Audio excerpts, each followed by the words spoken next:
Praise the lord. Welcome to showers of blessing. దేవుని కృపలో భద్రపరచబడి నూతన దినంలో ప్రవేశించాం. ఈనాటి దేవుని వాగ్దానం, స్తోత్ర రూపమగు క్రొత్త గీతమును మన దేవుడు నా నోట నుంచెను. He put a new song in my mouth. 40వ దావీదు కీర్తన 3వ వచనం. Praise God. ఈ నూతన దినములు దేవుడు మీ కొరకు సిద్ధపరిచిన ప్రతి దీవెన ఆకాశపు వాకిళ్ళు విప్పి మీ మీద కురుమరించునుగాక. మరి యొక్క నూతన దినాన్ని ఆరంభిస్తున్న నేపథ్యంలో ప్రేమ కలిగిన వాగ్దానము ద్వారా దేవుడు మనల్ని దర్శిస్తూ ఉన్నాడు. సమస్తమునకు చాలిన దేవుడు ఆయన.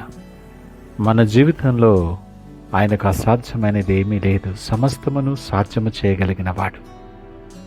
మన జీవితంలో మార్గములో ఉన్న కన్నీళ్లు, ఆందోళన, వేదన, వీటన్నిటినీ ఆయన కీర్తనగా మార్చగలిగినటువంటి వాడు. మన నిశ్శబ్దాన్ని కూడా ఒక సుందరమైన గీతంగా మార్చేవాడు దేవుడు. చాలాసార్లు మన జీవితం ఎలా ఉంటుందంటే మాటలు రావు, హృదయం చాలా భారంగా ఉంటుంది, ప్రార్థించడానికి కూడా శక్తి ఉండని నేపథ్యం. అలాంటి స్థితిలో దేవుడు ఏం చేస్తాడో ఈ మాట నీకు తెలియచేస్తుంది. నా నోట క్రొత్త గీతాన్ని ఆయన ఉంచాడు. మన శక్తితో కాదు సుమా, మన ప్రయత్నంతో కూడా కాదు. మన దేవుడు స్వయంగా మన నోట ఒక క్రొత్త గీతాన్ని ఉంచుతాడు. క్రిస్మస్ అంటే మన నిశ్శబ్దములో, వేదనలో దేవుడు నీ కొరకు క్రొత్త పాటను మొదలుపెట్టడం. ఈ కీర్తనలో 2వ వచనాన్ని చూస్తే, నాశనకరమైన గుంటలో నుండి, జిగటగల దొంగ ఊబులో నుండి ఆయన నన్ను పైకి ఎత్తెను. అంటే నిస్సహాయ స్థితిలో నుండి, నువ్వు దిగజారిపోయిన నేపథ్యము నుండి, అవమానం, కన్నీళ్లు, ఆశలు అడుగంటిన పరిస్థితి నుండి ఆయన నిన్ను పైకి తీసుకుని వచ్చాడు. జాగ్రత్తగా మనం అర్థం చేసుకుంటే, నీ పాత గోతిలో నుండి క్రొత్త గీతాన్ని దేవుడు నీ నోట ఉంచుతున్నాడు. నాశనకరమైన గుంటలో, జిగటగల దొంగ ఊబిలో పాట లేదు, ప్రార్థన మాత్రమే ఉంది. కానీ అదే దేవుడు గోతులోండి పైకి తీసి నీ అడుగులు స్థిరపరిచి నీ నోట క్రొత్త గీతాన్ని ఉంచాడు. కేవలం మన పరిస్థితిని మాత్రమే కాదు సుమా, మన స్వరాన్ని కూడా ఆయన మార్చుతాడు. క్రొత్త గీతం అంటే విమోచన అనుభవాన్ని నుండి పుట్టినటువంటి ఒక పాట. క్షమాపణ పొందిన హృదయం యొక్క స్వరమది. బాధ నుండి వెలుగులు వచ్చినటువంటి గొప్ప సాక్ష్యం. పాత జీవితం ముగిసి క్రొత్త జీవితం మొదలైనటువంటి ఆనందమే క్రొత్త గీతం. దేవుని అద్భుతానికి హృదయాంతరాల నుండి కృతజ్ఞతతో ఇచ్చే స్తుతి ఈ క్రొత్త గీతం. అందుకే స్తోత్ర రూపమగు గీతం అని అక్కడ లిఖించబడింది. ఇది చాలా శక్తివంతమైనటువంటి ఆరాధన. ఈ క్రిస్మస్ దినాలలో ఈ క్రొత్త గీతంతో ఏంటి సంబంధం, ఎందుకు ఈ అనుసంధానం అని ఆలోచన చేస్తే, యేసు వచ్చినప్పుడు నిశ్శబ్దములో పరలోకపు సైన్య సమూహం సర్వోన్నతమైన స్థలములలో దేవునికి మహిమ, ఆయనకిష్టులైన బిడ్డలకు భూమి మీద సమాధానమని వారు గానము చేశారు. గొర్రెల కాపరులు కళ్ళ నిండా ఆనందగానం చేస్తూ సాక్ష్యం చెప్పుకుంటూ వెళ్ళారు. వారు విన్న వాటిని, కన్న వాటిని కూడా.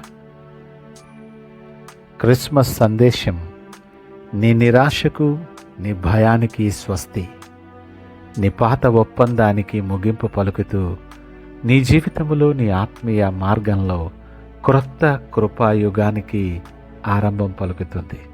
అంటే క్రిస్మస్ దేవుడు లోకానికే ఒక క్రొత్త గీతం ఇచ్చిన రోజని గమనించాలి.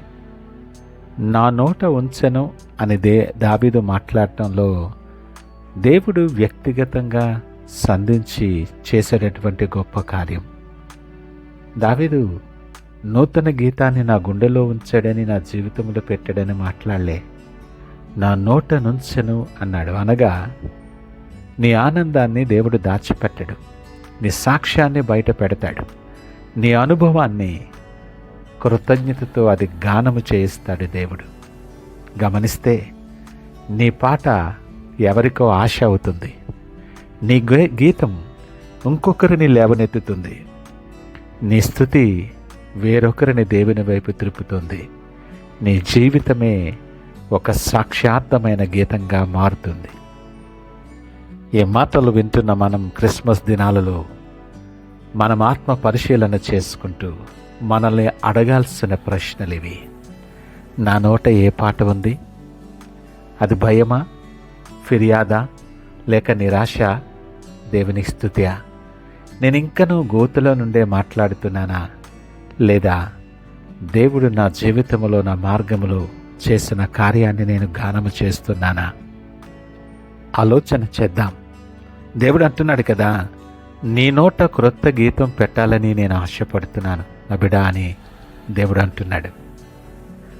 నీవు సిద్ధముగా ఉన్నావా? నువ్వెవరివైనా ఏ పరిస్థితుల మధ్య ఉన్నా నిన్ను ప్రేమించే దేవుడు నీకు వరాన్ని ఇస్తున్నాడు. క్రొత్త గీతం అనే వరం. నీ పాత కన్నీళ్ల పాట కాదు, నీ పాత భయాల పాట అంతకన్నా కాదు, నీ పాత పరాజయాల పాట కానే కాదు. క్రీస్తు పుట్టిన కారణమిదే. నిరాశలో, నిస్పృహలో, భయము చేత, పరాజయాల చేత చుట్టబడి బలహీనపడిపోయిన నీ స్థానమును స్తోత్ర స్థానముగా మార్చటం, అదే క్రిస్మస్ యొక్క సందేశం. ఈ నూతన దినములో ఆయన వైపు చూస్తూ ఆయన సిద్ధపరిచిన స్తోత్ర రూపమైన క్రొత్త గీతాన్ని పొందుకుని దాన్ని ఆలాపించటానికి ఆయన వైపు చూస్తూ కృతజ్ఞత కలిగి ప్రార్థనతో ఈ దినాన్ని ఆరంభిద్దామా? ప్రార్థించుకుందాం. పరిశుద్ధుడు, ప్రేమ నమ్మకమైన మా యేసయ్య స్తోత్రాలు. ఈ ఉదయకాలం మాతో మీరు సూటిగా మాట్లాడారు. నా పరిస్థితులన్నిటిలో కూడా మీరు చాలిన దేవుడని, నా నోట క్రొత్త గీతాన్ని ఉంచువాడమని మీకు వందనాలుస్తూ తెలియచేస్తూ ఉన్నాం. అయా, నీ స్తోత్రమే నా జీవితముగా ఉండులాగున నన్ను నడిపించండి. నా ప్రతి అడుగు బలపరిచి, ప్రతి ఆలోచన స్థిరపరిచి, మీకు సాక్షిగా అనేక మందికి దీవెనకరముగా నా జీవితాన్ని మార్చి మీరే మహిమ, ఘనత, ప్రభావాలు పొందుకోమని యేసు పరిశుద్ధ నామమున అడిగి వేడుకొనుచున్నాము తండ్రి. ఆమేన్. God bless you.